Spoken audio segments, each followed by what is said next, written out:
Absolutely.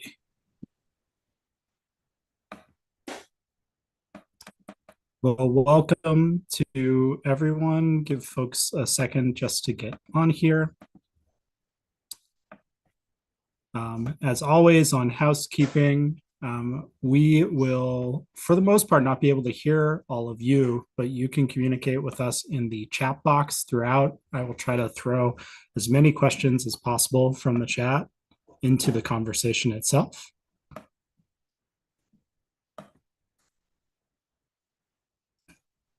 Watching some of the folks join in here, some familiar faces, folks from the Discord. Good to see Marcus. Good to see Eric.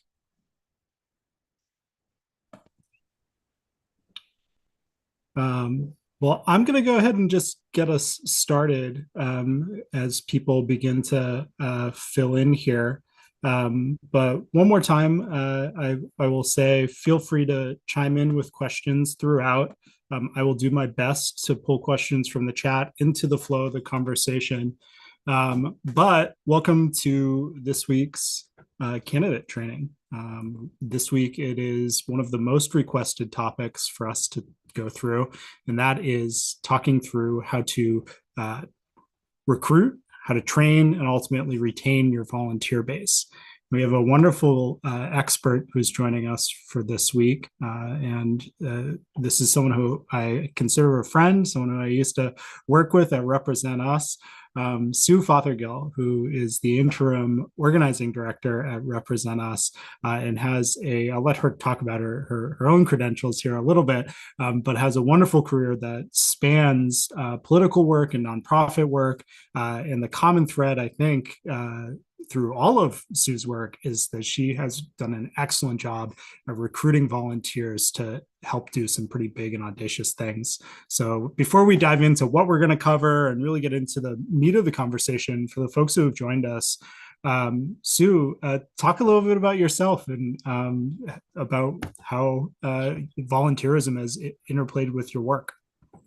Wow, Rob, thank you. Talking about oneself is always humbling, but yeah. What I will say is that my work, whether it's been impact work around the environment, education, or democracy, or helping to recruit volunteers for a really great senator in my district, volunteers and volunteering has been really, like to your point, Rob, an incredible thread throughout that work.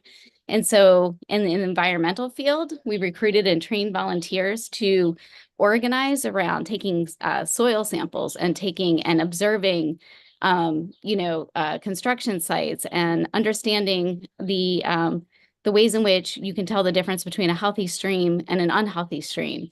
And then the volunteers leveraging their voices to give rise to when a situation wasn't right, whether a construction site wasn't doing their due diligence around mud control, or whether streams were suddenly impacted due to a development up the stream that wasn't being taken care of.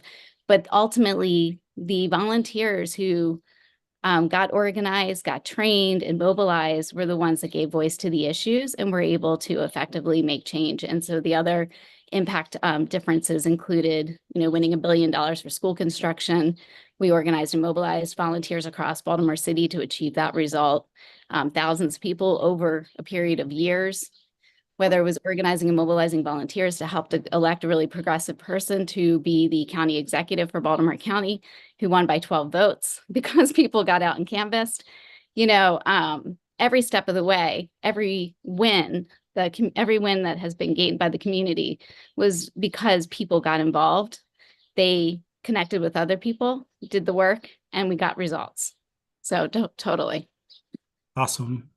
Well, I'm excited to just dive into this conversation, starting with where do you find volunteers and recruiting volunteers? But before we get too in the weeds on that, You kind of already scratched at the surface of this, but can you speak to why volunteers are important, especially to candidate-based campaigns? And the additional lens that I'll apply is a lot of our candidates. We have some who are running for state level positions, but a lot of our candidates are running in smaller races where budget is certainly always an issue, as it always is with all of nonprofit and political work.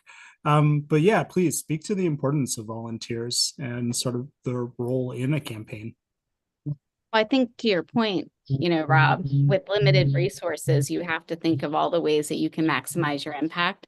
And certainly a group of dedicated believers that are willing to volunteer for your campaign and help you get your message out to other people about why they should vote for you. I think it should be obvious, but that's going to make an enormous difference. And I would add that who you recruit to be your volunteers or how you structure that so that you have validators, that you're looking for volunteers in community that already have a certain amount of community credibility. So in addition to maximizing your impact or capacity to reach more people, you can also think about different kinds of volunteers and include in that the kind of people who can help give you credibility in communities maybe that you're not already known. And that's a different kind of volunteer. So I think there's both the importance of thinking about all the needs you have as a campaign, and then all the different ways you can identify how a volunteer might support you in that particular need. Awesome. So let's talk about that, identifying potential volunteers. A lot of these candidates who are running for the first time in these local races, where should they start? I think your network, right?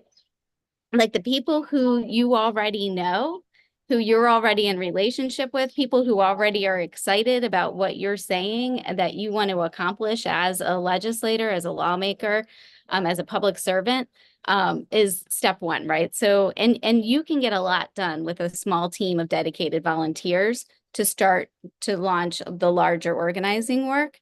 And so I would start with recruiting my team. And that's going to be in relationship to my home base. Like, what's my community network?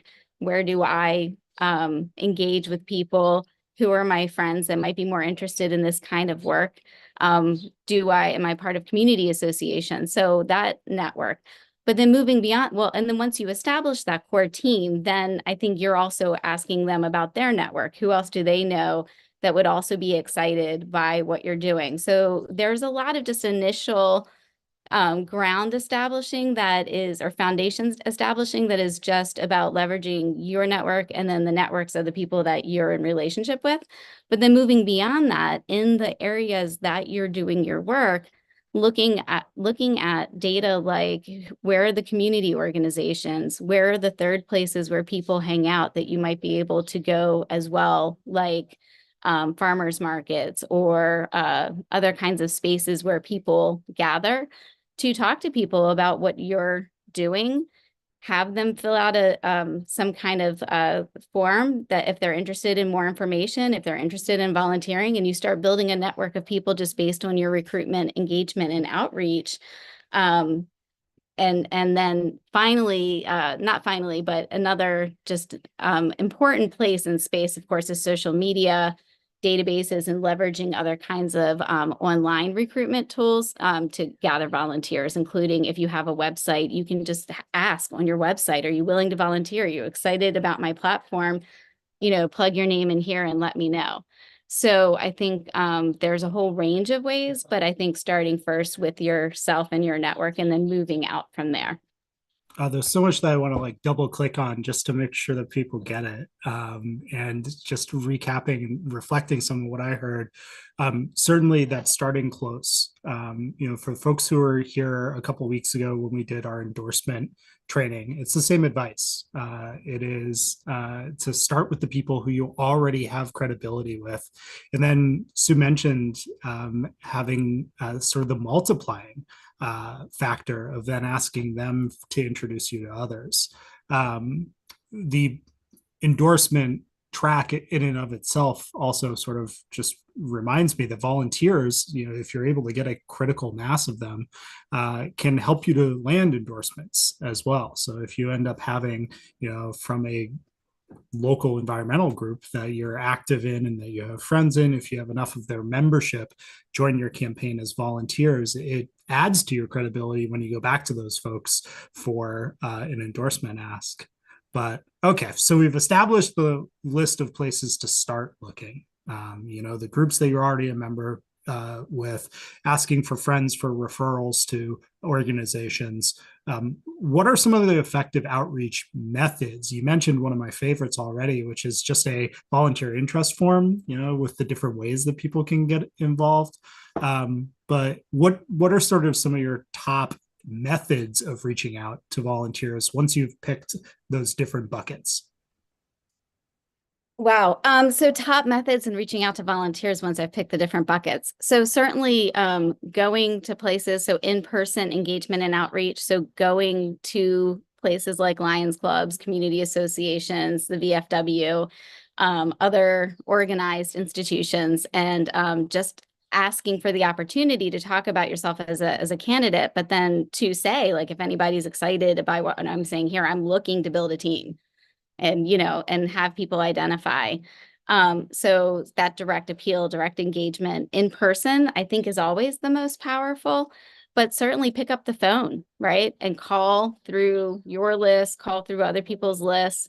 If there are certain organized groups that are more aligned with your particular platform, and I'm thinking of like the Indivisibles and stuff like that, like see if they'll partner with you and share their list and call their folks to look for volunteers for your campaign.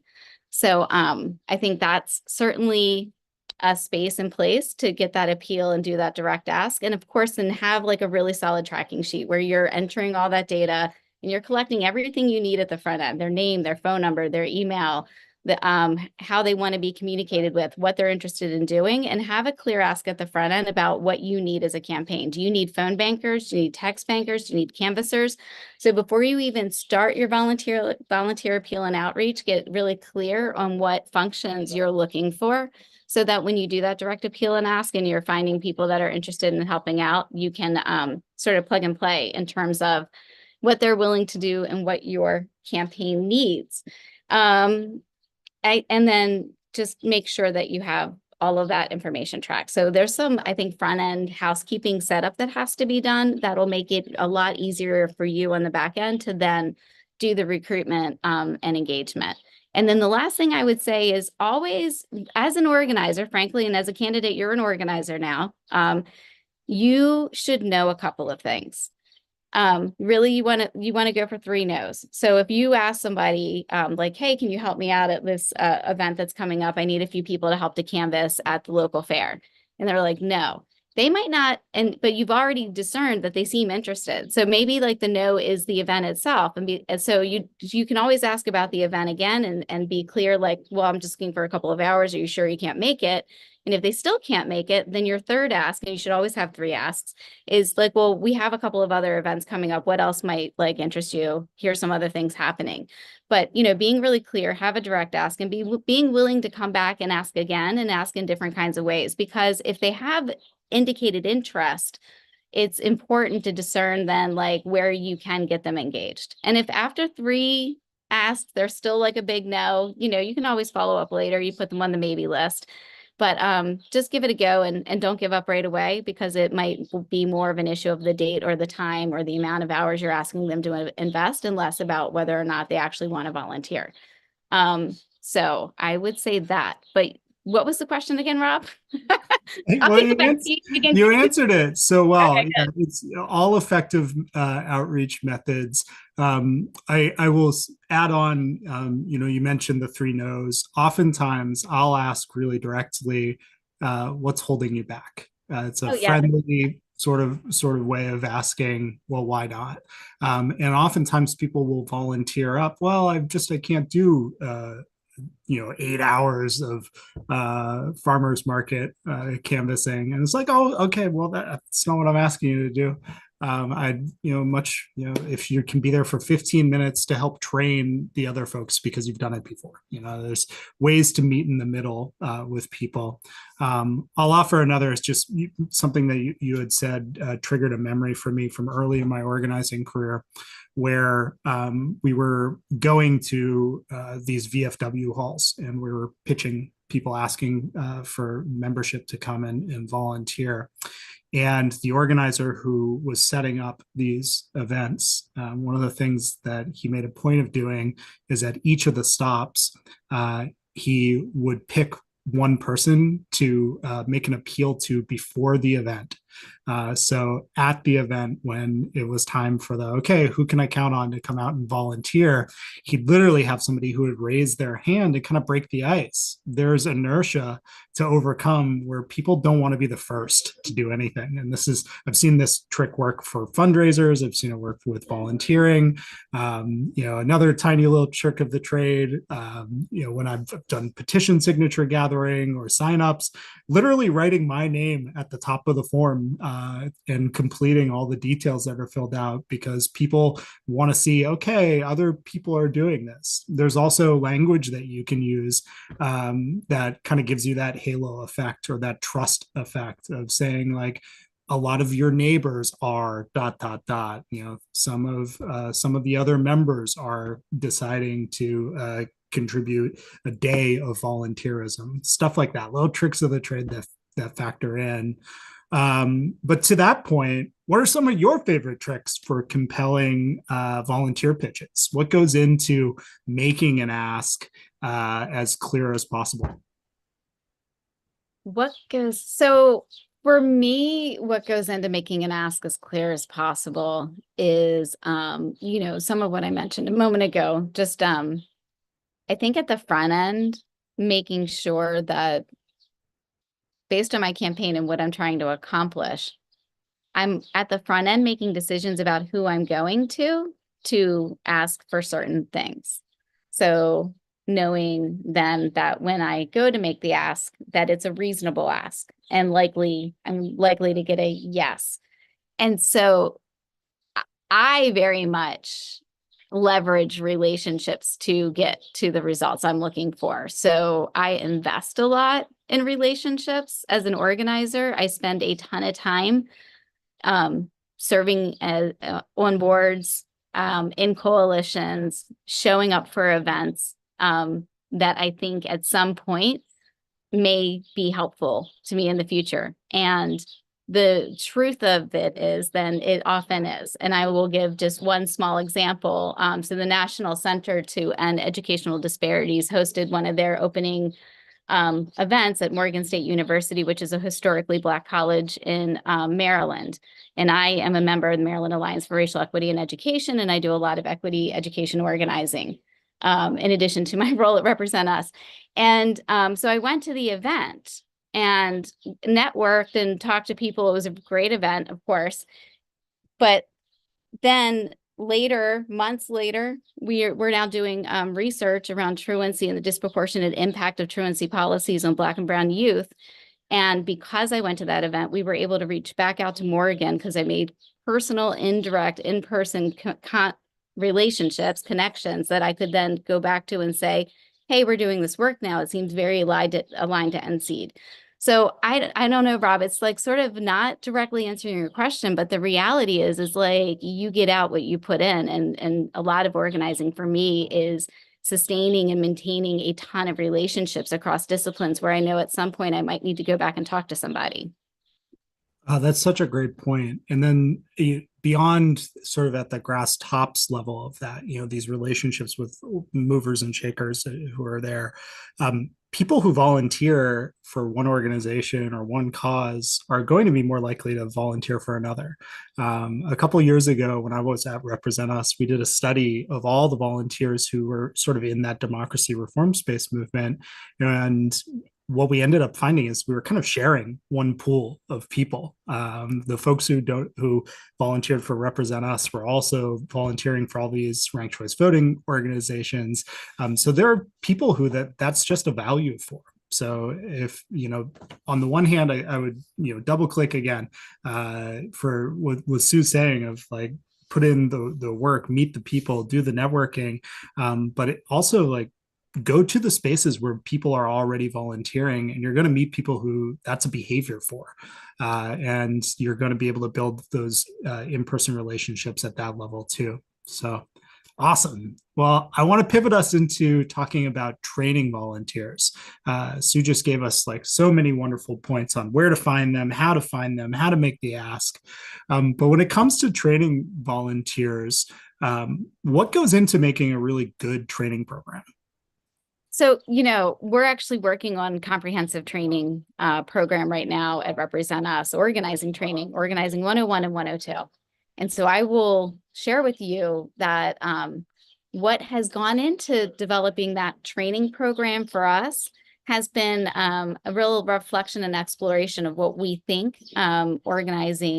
what organizers need to know if they're just getting started or if they've been in the game for a little while and they want to elevate their capacities. And so when you're thinking about the just getting started element of that, part of what we wanted to do is make sure that when volunteers get involved, that it's not scary for them, that there's easy on-ramps. If they've never phone banked before or they've never canvassed before, like really trying to imagine if I, as someone out here who's excited by what you have to say, like what's going to help make me feel safe and taking that next step and doing something outside of my comfort zone. And so what we decided is that really concretely explaining what the different kinds of activities are that for us, we think frontline volunteers would be doing. So really concrete training around phone banking, text banking, like just what is it? Why does it matter? How do we do it? What does it take for you to get involved? Like the who, what, when, where, why, how of it. And why is it important to the campaign? And then what's the difference you're going to make as a volunteer by engaging in this activity? Like, why does it matter for the campaign in terms of impact? And so we've developed those for each of the areas of organizing that that we engage in as an organization and want people to be able to help us. But we also made it generic so we can share it with all of you. It'll be published by next week. And so you can leverage all of those resources and materials. But the other part of it is that we think in person or online. So once you have the outline and the content and you know what it is that you want to teach people how to do, then thinking about the method by which you'll do that. And we really believe in like a show and then give people a chance to try it and then, give them feedback and critique, give people more chances to try it. Role playing is really incredibly important. Having people be able to test things out before you put them in the field, which, makes sense. But sometimes we just rush into it too quickly and we don't ensure that we're checking all the boxes in terms of making sure people have a full level of comfort before they engage. So that is how we're thinking about this organized and structured approach to it. And I think for your campaigns, asking yourselves the same questions, like, what do I need people to do? What do they need to know to be able to do it? And how am I going to teach them to do that? Awesome. Jason asks in the chat, will that training be posted in the Good Party Discord or email once that resource is pushed out? And I will absolutely make sure it gets posted, a link to that in the Good Party Discord. That sounds like an incredible resource for the folks on the call. And just a even deeper way to kind of go into the world of organizing and working with volunteers. In terms of training content, if you're focusing on sort of the candidate campaign, what do you think are some of the must-haves that fit into that training content? You touched on a couple of them. Being able to understand the impact, obviously, really important. But what are some of the other sort of pieces that make up good content for training? Absolutely, I think the pieces that are essential are ensuring that your volunteers really know your campaign, the goals for your campaign, what you stand for. If they're going to be volunteering for your campaign as sort of frontline staff in a lot of ways for you, then they should be able to, in a pretty quick elevator speech, articulate who you are and what you stand for and what you'll do as an elected representative. And so I think that's essential in addition to the like being trained in the basics of like organizing tools, which is part of what we're providing, um, being able to communicate effectively. And then also being able to organize is the other big piece of this, like training on how to organize. And that's another essential skill. So if you have people who are volunteering to help to recruit for an event, do they understand the basics about event recruitment and the number game in terms of like, if you want 20 people on an event, you need to invite 40 and you need to do your confirms. Like there are a whole set of skills that if you want them to be effective organizers for you, they're going to need that training. Let's see, anything else? Well, and then the data entry part, like if they're taking care of the back office. So if you, and that's a whole other set of volunteers, are the people that are behind the scenes helping to run your campaign, pull lists, do emails, send out postcards, the whole back office piece, get the yard sign set up, which I've literally done, which involves hammers and nails and everything. And you need somebody to get all those materials and then somebody to run the actual event where people set those up. That is another set of skills. So you got to figure out what your jobs are and then what are the set of skills and resources your volunteers need for each one of those jobs.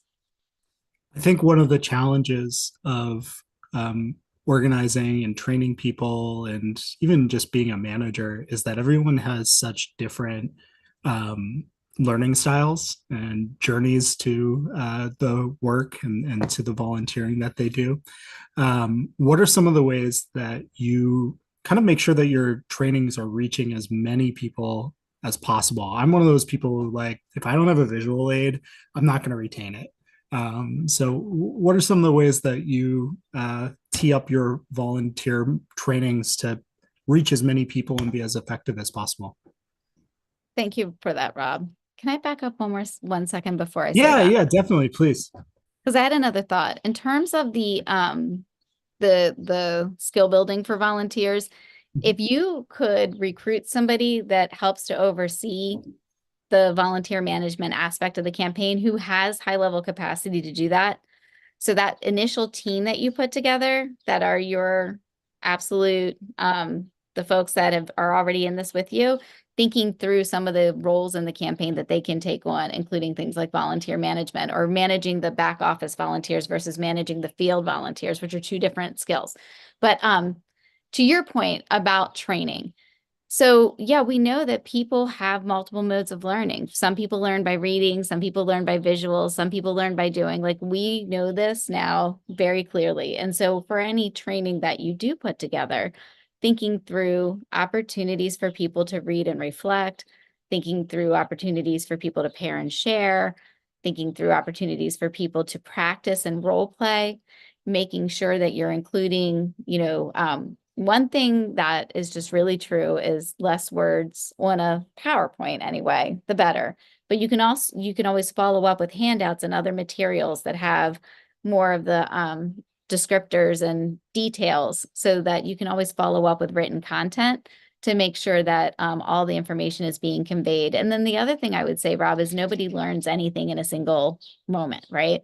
So videotaping the content so people can go back and look at things, repeating trainings, creating coaching time if people want to follow up afterwards and ask questions, observing and giving constructive feedback. So the learning process is an ongoing process. And at the same time, you have to deliver chunks of content really concretely to make sure that people are following along in terms of what you need. A question in the chat here is what if you, me, Mark says, don't really know how to canvas? And I think that when it comes to canvassing, one, the good news is that there are a lot of resources out there to learn more about canvassing. And it sounds like the training that Sue is putting together that's going to come out next week has a decent emphasis on that. So I definitely encourage you to check that out, Mark. But one of the most tried and true tactics for getting good at canvassing is role playing, which so you've mentioned a little bit already, but can you talk about sort of what role playing looks like when it's done right, and what is sort of like the value of role playing, because I've seen people sort of ghost walk through it, in some offices, and then I've seen it be transformational for people's skill set.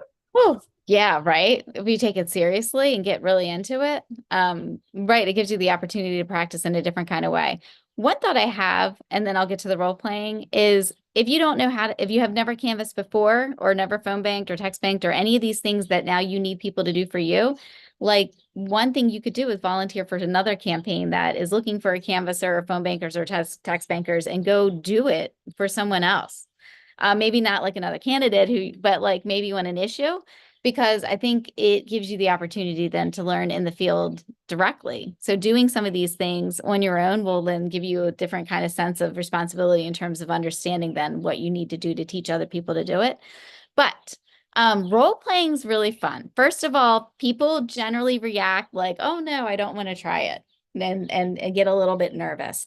But then once you get into it, it's a lot of fun. And I think the important way to implement role playing well is to have clear roles and scripts, not like too complicated scripts, but like definitely scenarios. So if, for example, if Rob, you and I are role playing and I'm the canvasser and you're the person at the door, then you might even have a personality or an idea about who you want to be at the door. And then I come knocking. And I say like, hey, Rob, Sue Fothergill here, and, really nice to meet you. Thanks for opening your door and having a chat with me. Can I have a few minutes to talk to you about who I am and my campaign I'm running in your district? Yeah, I think you can have about 5 minutes, but that's it. I'm in a little bit of a hurry. That's fair. Thank you so much. 5 minutes is a great amount of time. I appreciate that. So, Rob, I'm running in your district. I want to be your state senator. I want to serve as a legislator in your district. I'm really excited about my campaign. I believe in fully funding public education, and I really think we could redirect some resources out of the police budget. But, so one of the things I'm running on is education. But can you tell me a little bit more about what you're interested in? Is it education, or are there some other issues you care about? More than anything, education is fine and good, but the biggest issue for me is the roads here are Oh awful. my gosh. Like we've had this pothole at the end of my street for the last, I can't even remember how long. I've seen so many cars bottom out on it. It's unsafe. I've seen people swerve and practically go off the road. It's a major issue for me. That is a huge issue. I completely agree with you. I live in the community. In fact, I live, 2 blocks over, and I have personally bottomed out on that same pothole. I've had some of my neighbors blow out a tire. I mean, it's really Wow. an issue. Yeah. So you can see like the fun in the role play, like the point of it is to get people comfortable with talking with people about your campaign, or getting people comfortable with the issues you care about, and getting comfortable with the idea of talking to strangers. And if you're role playing with a group of volunteers, say you've recruited 10 people that are ready to go out and canvas for you, the likelihood is they don't all know each other. So that opportunity to do role playing in a safe space, even if it's people they don't know, will give them the opportunity to exercise that. And you have folks take turns into the different roles. So you have assigned roles, you have scripts, you have clarity about the purpose of the role play. You allow people to take turns trying the different roles. So, and then also having opportunity for observation and reflecting back, like what worked for that, what was hard, and making sure people can debrief around the role play. Are there other best practices, I guess, Rob, that you would suggest? I think that that's all perfect. Marcus says here, the more you knock, the easier it gets about door-to-door canvassing, and the more that you practice for that too. I think one of the most common role plays that I'm an advocate for is objection overcoming objections, which we kind of talked about at the beginning of the call. Most of us are so wired to be afraid of no, or to take that kind of at its face value.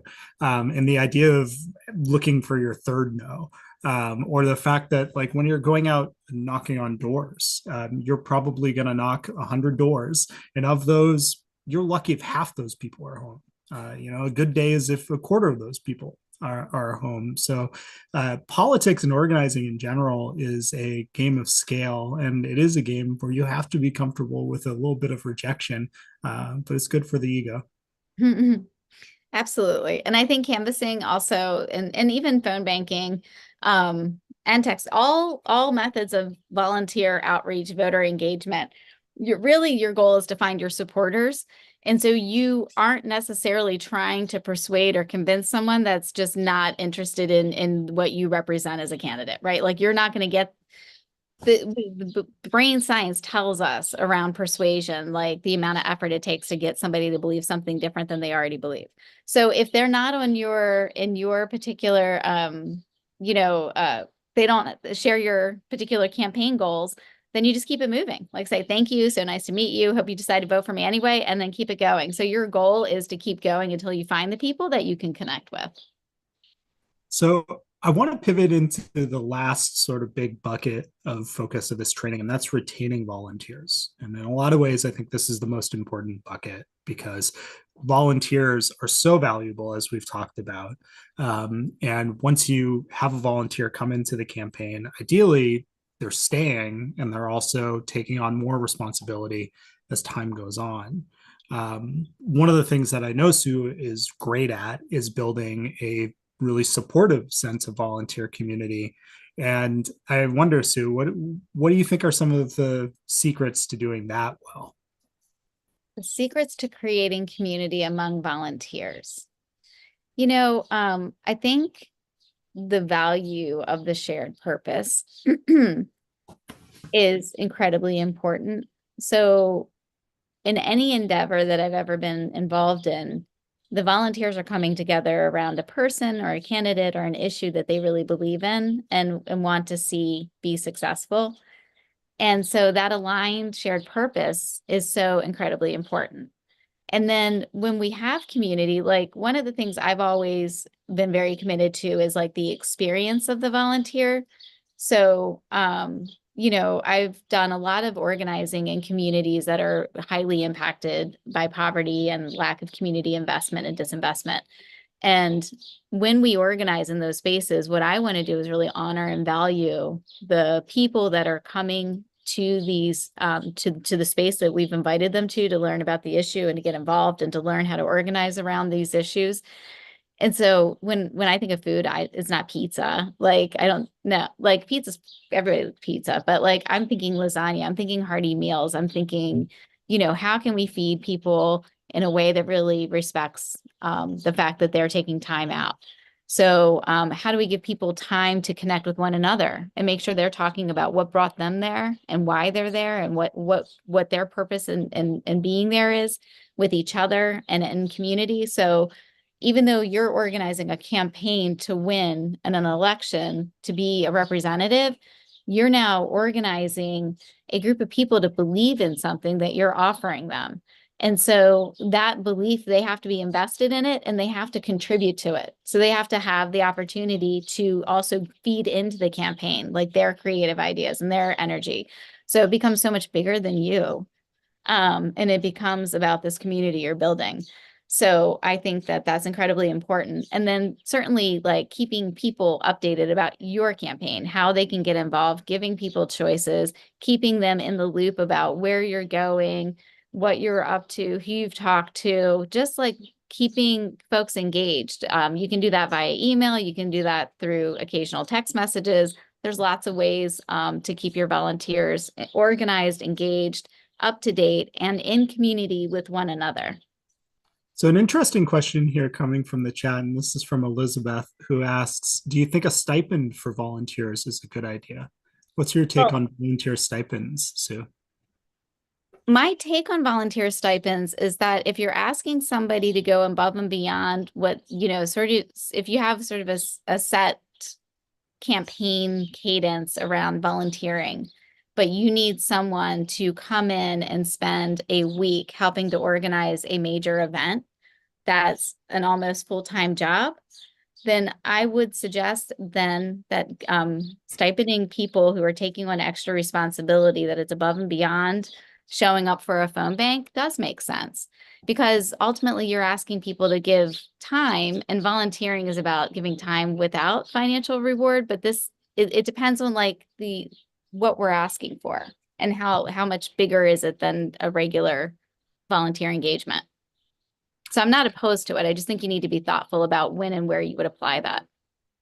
Another question from the chat here: how important is a digital campaign platform to helping create volunteer community?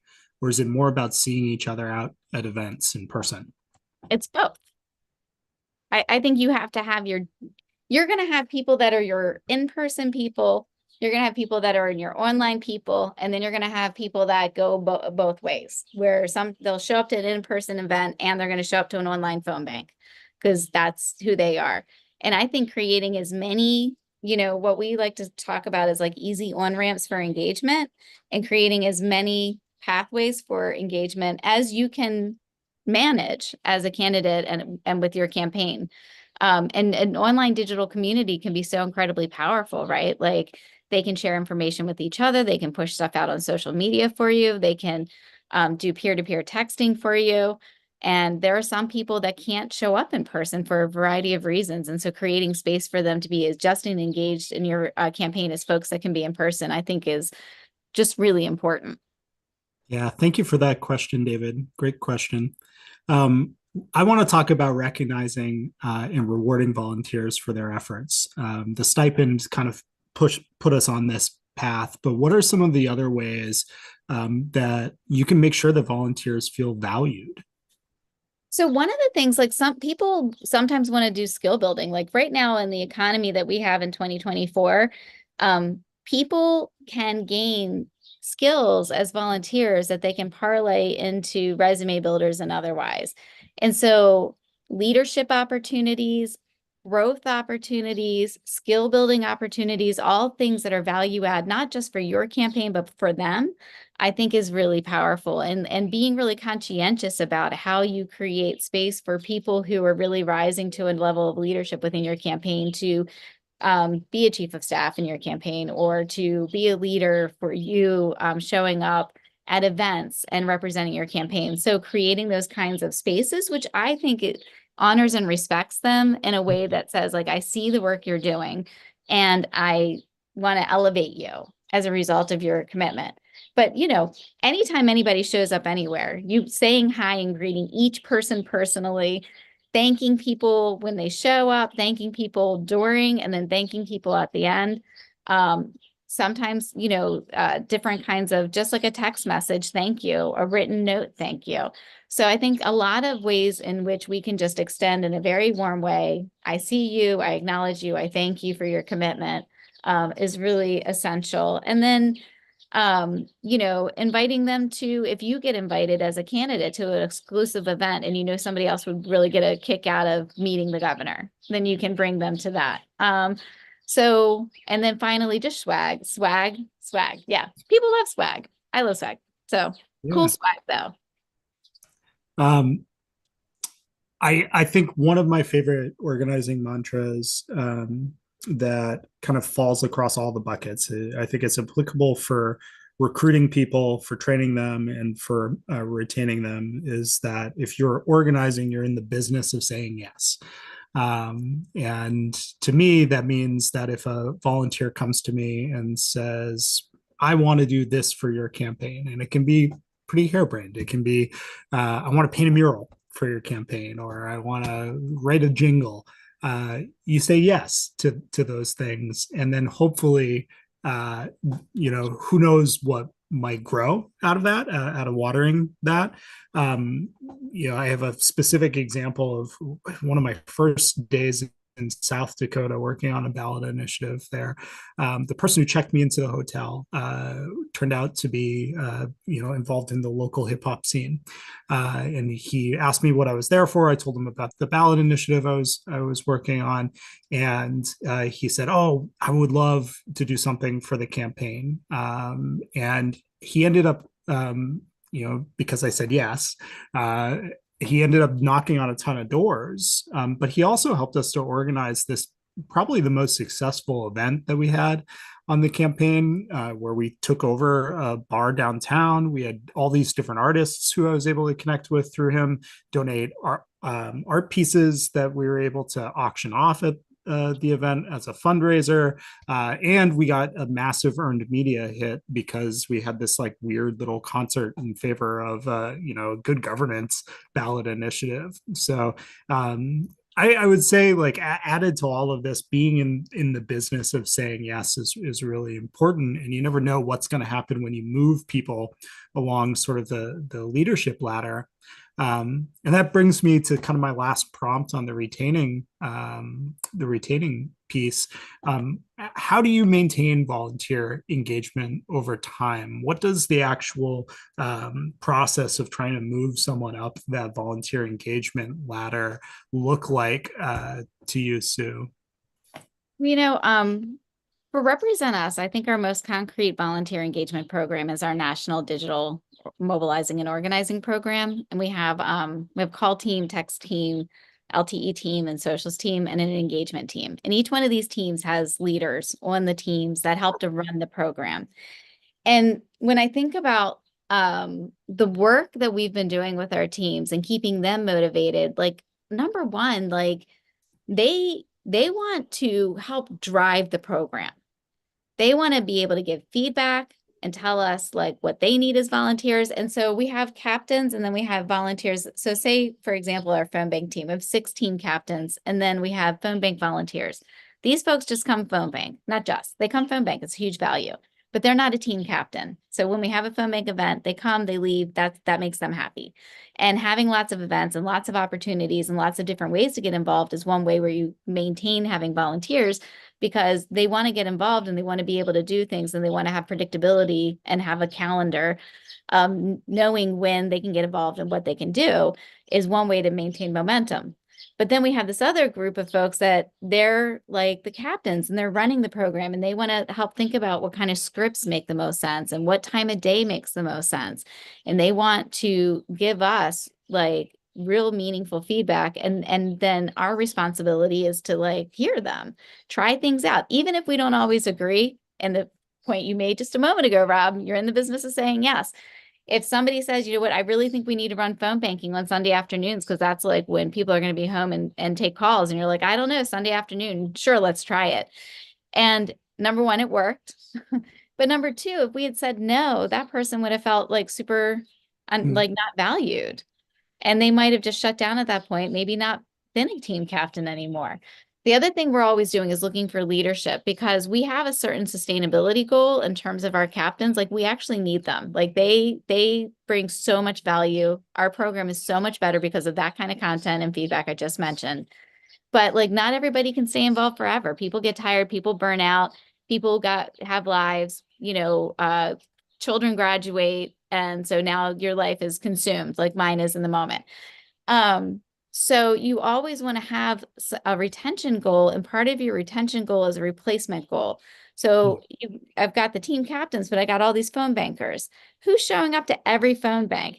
Who, when they show up at the phone bank, has got a really great attitude. They're trying to help people out, and they're exemplifying the kinds of behaviors a captain should have. So you're always looking for people to elevate into leadership. You're sustaining your leadership by valuing them. You're sustaining your volunteer base by creating lots of opportunities to get involved. And you're also always looking for leadership so that you can continue that pipeline of growth and development. And I think just making sure that you're having regular feedback and check-ins. So we meet with our captains weekly. We take a week off here and there because everybody needs a break, but really weekly we meet with our captains and we have that regular check-in about the program. We look at data together. How's the phone bank, call yes ratio last week, the week before. So we're looking at data together and talking about how to do a program improvement. So those are all the things I would say, Rob. Yeah, so much gold there. And to apply just a little bit of context for the candidates, this idea of a captain on a candidate campaign is a real tried and true method, having tabling captains who are responsible for training the other folks, when they arrive to the farmers markets, to the college campuses, et cetera. In larger statewide races, having precinct captains, people who are responsible for hitting certain volunteer recruitment goals in specific precincts. That way you're able to knock on the number of doors that you need to knock on to be able to win. I think a really good place to start, so many of the folks on the call have already heard me talk about why door knocking is really important in the context, especially of some of these smaller races, but really all candidate races. The more volunteers that you have, the fewer doors you personally have to go out and knock, because many hands make light work, right? So the ability to set a retention number for yourself that makes sure that you get a full pass of your door knocks before election day, and that you're doing that without overburdening one person like yourself or your wife or whoever is willing to go out and knock doors with you. Being able to spread that out across as many people as possible is wonderful, and Sue's led to some really wonderful pathways that we can go down there. I want to hold out about 10 or 15 minutes for any questions that we have. So just sort of open it up to questions. Feel free to drop them in the chat here. And Sue and I will stick around, like I said, for about 10 or 15 minutes, as long as we have a good flow of questions. And then we'll kind of go to closing thoughts. In terms of door knocking, my friend literally won becoming county executive with 12 votes. Because in the primary, there were 3 people. It was a 3-way race, no RCV, ranked choice voting, didn't exist. So it was, whoever got the majority of 30% of the vote would win, and 12 votes. And then they did a recount, and then it was 19 votes. And then he became county executive, and now he's going to be the congressional representative for Congressional District 2, over 12 votes. Pretty cool. Yeah, it makes all the difference in the world. We had a candidate who had an election in May, a good party candidate, and their race came down to 4 votes, and they lost as of the election day count, and they challenged that. And we actually found out today that they, in fact, won by about 9 votes. Wow. So these, especially in local races, I come from a town in Maine that had, I think, a total of 12 different families living in it, up in the West Forks of Maine. So when I've looked at voting results in the past, we've had numbers like 12 to 13 votes. And that's a town that has a mayor. So yeah. And when you ID, like when your volunteers IDs like a voter, like keeping track of every single person that gets ID'd, and then making sure you have like an outreach strategy for those folks when it comes time to vote, to make sure that they turn out to vote. There was a race in Baltimore City, primary race, just like the other day. And longtime city council person who I never, ever thought would ever not be in that seat again, just lost with again, dozens of votes. And if you look at the data around turnout, that district had traditionally been a very low turnout district for a couple of election cycles in a row. And now it was one of the top turnout districts this most recent election cycle. So part of how that person won and beat an entrenched candidate was his ground game, literally volunteering, IDing people and turning them out to vote. And he unseated an entrenched person. It's pretty wild. I'm not a good writer. How do I come up with a good script for canvassing? Well, there are, what's really great is there are prompts and templates that you can use. And I mean, frankly, ChatGPT these days, you can use to create, the way I leverage it is if I'm struggling I'm not a great writer either. So if I'm struggling to put pen to paper, I might type into ChatGPT, create an outline for for example, a blog on corruption, just to see what the outline might be. Ultimately, I'll add my own ideas when I eventually finish writing the blog, but it gave me a great outline. So honestly, I would use that. I would use, there's like the story of us and them. There's a lot of, there's the triangle story. So what I would what basically I'm trying to say is utilize the resources available to you. There are different kinds of templates that you can just follow along and then write out your story based on the template and then see what resonates, and then you can refine it. Yeah, the Good Party tool itself, we've loaded in templates for canvassing scripts. So it's as simple basically as going into your Good Party dashboard and just picking all these different types of scripts that you might want to write, whether that is a voter ID script or a persuasion script where you're trying to move someone at the door to be more likely to vote for you, or even a get out the vote script. So both ChatGPT, wonderful tool, the tools that we put together in your sort of Good Party account, that certainly can be helpful. And then when it comes to writing, the actual pitches to volunteers, all things that AI is sort of wonderful for.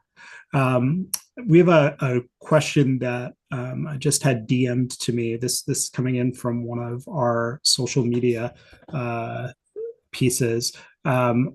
How can candidates leverage digital tools and social media to enhance volunteer recruitment and engagement?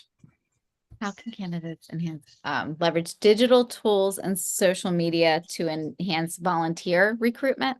Yeah, best So, uses of digital and social media. so in terms of digital tools for volunteer recruitment, one of your goals is to list build, right? And to build your list of people that are part of your campaign at any level, from interested to like, I want to volunteer. But then you can use your tools to phone bank and text bank that list to invite them to events. You can have in your phone bank, in your text bank, easy to click links for people to RSVP to events.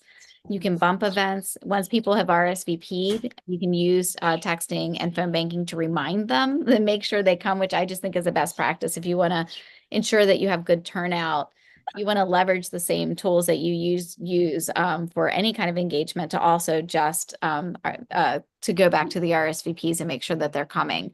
In terms of social media, I think that the most important resource with social media is publicizing events, like pushing out information about the events. I wouldn't rely on them for RSVPs. So say you create a Facebook event, you can use that to share information about it, like to share it with your friends, to like get your friends to share it with their friends. But ultimately, when you're looking at determining if people are coming, if they've only RSVP'd to your Facebook event, I would phone bank, text them, call them, and email them just to make sure they're coming, which is what I've done in the past for my events. So it's a way to advertise, but it's not necessarily a way to ensure that you're going to get the turnout you're looking for. I think so social media, like people will click through and say they're interested or going to things. And so it's a way to identify a universe of people that might want to show up to something if you further engage them after they indicate that first level of interest. That's the surface, and then you got to dig deep to get them there. Another question that is coming from a group who submitted some questions ahead of time is, sorry, I'm having trouble reading it. What is what is one of your strangest or most novel examples of volunteering that you are really proud of? Wow. Strangest or most novel examples of volunteering that I am really proud of. Okay. So I'm like a really committed organizer for turnout. Like if I say I'm going to turn out a number of people, like I'm going to hit my like turnout goals. So I'm very committed to that. But we had a situation where we had a governor disproportionately cut public education funding by $36 million to a pretty impoverished school district. So there were a number of us that weren't feeling good about that. And so there were a lot of phone calls that happened over the weekend and into the following week. And a couple of things. So people were like, we should do something, we should do something, right? People are angry. It's a lot of money. It's a lot of teachers. It's a lot of layoffs. It's hugely problematic and everybody wants to do something. And one thing that I, as an organizer, am unwilling to do are things that aren't going to actually mean anything at the end. Like, so people were like, we should push out the governor's phone number and get people to call. And I'm like, there's no way we know. Like, if I send all of you my governor's phone number, like, I don't know if you're calling them or not calling them. So that's not helpful to me. So what we ended up doing was holding a phone bank at our school as people were dropping their children off. We were yanking them out of the car and off the parking lot and bringing them into the school. And we had a bunch of cell phones that we'd pulled off of people, and we had them making phone calls in the kitchen at the beginning of the day, at the end of the day, and at any point in time where we could find people, because then I knew I could say we had generated X number of phone calls. So we did that. And then we got together, there were like 30 organizations in a room together, all trying to figure out how we were going to respond to the situation. And we started just going down to Annapolis and lobbying. And our focus first was to get our city delegation on board with us that this was an issue, because they weren't even 100% aligned with us that this was a problem. So they were our first target. And one of the events was my birthday. So I committed to turning people out, and then I made people come with me because it was my birthday. That was all in the same moment. So that was it. I love it. I remember on one campaign, right before every election is Halloween, and I knew a candidate who organized a reverse trick or treat canvassing effort. So when voters came to different volunteers' house to trick or treat, they gave candy to the kids, but they also gave literature to the parents, which I thought was a kind of fun volunteer tactic, and one of the more unique ones that I've seen. I've got two more questions. One question here says, I'm really struggling with finding volunteers for my campaign. One idea I've had is to focus on outreach to high schools and to colleges. Do you have any advice for running recruitment drives at high schools or colleges? That's interesting. So I think it's important to get young people involved in campaigns, and they definitely have more time and energy. I wonder, like, I assume you have a platform that you are organizing around, or issues that you stand for. I think that approaching folks at a college level, I would look for clubs or other organized college level things that are happening that are aligned to the issues I'm working on, and to see if then I could talk to the clubs that have that kind of aligned interest. Like if environment is one of the issues I care passionately about, and then there are like environmental clubs. There's usually civic engagement clubs on campus as well, but I'm less sure about that one because of nonpartisanship versus partisanship, whether that would quite work. But I think if around issues, if you can find aligned interest around issues and then talk to those folks about the fact that as a candidate, you would work on those issues and then see if anybody would volunteer. But that would be my approach. I don't know, Rob, if you have another thought. I would certainly start with going, I would treat it like a smaller version of the bigger universe, where if you have any sort of warm connection, try to take advantage of that first, whether that is a friend or a colleague who works at the school. Anytime that I've done outreach on behalf of a candidate or on behalf of a campaign, it's usually been because I've had some sort of relationship with someone, whether it's another volunteer who can get me more access on campus. I also, if you have a student who goes to that school, it can help you to get around some of the red tape or difficulty. Sometimes if you want to do something like tabling at a college campus, if you are not sponsored by a student or a teacher who's there, there's a cost associated with it that you can get around by having a student or teacher who's going to help you with that. So that's sort of That's sort of what I would sort of lean on. Last question here. What are some activities or events that you think are prime for recruiting volunteers?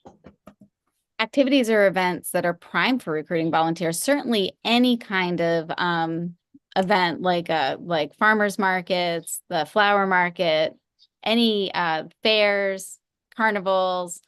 So any kind of event in your community that are the kinds of places where a lot of people like to gather and show up. So I think those are events that are really useful. Certainly, if you have any primaries left, sometimes recruitment at primaries or just talking to people sort of outside of the appropriate distance can be a space. And other events, I would say for recruiting volunteers, I would look at events that are being hosted by organizations that are focused on issues around democracy and showing up at their events, like the Indivisible kind of group folks that get money out of politics, like any of these issue-based pro-democracy organizations that are struggling with the current infrastructure could be potential recruitment spaces. Awesome. Well, I'm going to go ahead and wrap us up here. For me, the 5 major takeaways that I'm getting from Sue on volunteerism are: 1, volunteers are critical, right? They're super important. 2, when you're working on recruiting volunteers, start close and then radiate outward. 3, always have a plan for what you're asking from people and also a plan for training them. You never want to waste your volunteers' time. From myself, I'd say be in the business of saying yes. And then it's really important to recognize, promote, and nurture the volunteers that you have. It's only a good relationship if both parties are getting something from it. And so the sort of relationship and the responsibility to your volunteer never ends. Any closing thoughts for us, Sue? First of all, just thank you for your time and your commitment to America and democracy and wanting to make a difference as a candidate, as a public servant. So absolutely, the people are there. So you're looking for aligned interest and you're looking for people that care just as much about the issues you're working on as you do, and they're there. Extremely well said. Well, thank you, everyone. I hope you enjoyed this session. Please, if you're interested in looking into Represent Us's organizing training when it comes out, stay posted. We are going to be posting that in the Discord. If you haven't joined the Discord already, we will drop a link in the chat for that. It is also in the follow-up email that you'll be getting. Our next training is on June 20th. It is on preparing for and winning political debates. That is 1 week ahead of the big presidential debate. And thank you all. I look forward to chatting with everybody again. And Sue, thank you for coming and for sharing so much of your knowledge.